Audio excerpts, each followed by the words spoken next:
This is a tutorial on the mid-placement review and learning plan in your portfolio. Midway through the placement, you should reflect upon your achievements so far against the APP, and you should also receive formative feedback when your supervisor and educator complete a midway APP for you. The mid-placement review and learning plan aims to facilitate your reflection on this feedback opportunity and to help you plan how to move forwards through the final part of the placement.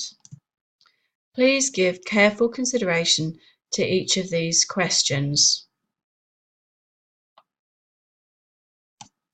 In the portfolio guidelines, you can see how we expect the process to be carried out, and you can see some examples of some of the expected reflections that we might see, and the length of some of the responses that we might get. The critical thing is quality and depth of thought. We want you to critically analyse your performance to date and think about where you want to go and how you want to move forwards. This is also the point at which you will have completed these items of the initial professional learning and development plan. In light of the feedback you've received and your reflections through this section and your reviewing of the goals, we then ask you to complete a revised professional learning and development plan for the final half of the placement. It may be that some areas are carried over from your initial plan. It may be that there are new elements completely.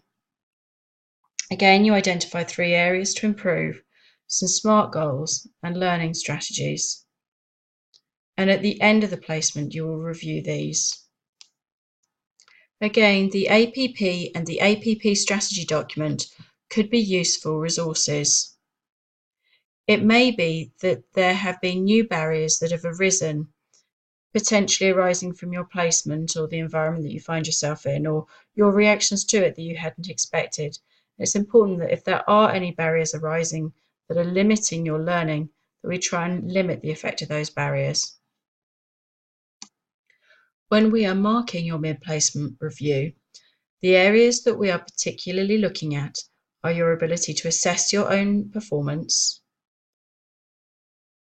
This is a really big one, and this is the main area this performance indicator is looked at, is your ability to respond to feedback and your ability to plan learning and development, and professional behaviour in documentation and task completion. The mid-placement review provides an opportunity to reflect on your formative feedback and plan your learning and development in order to optimise your achievement in the final part of your placement.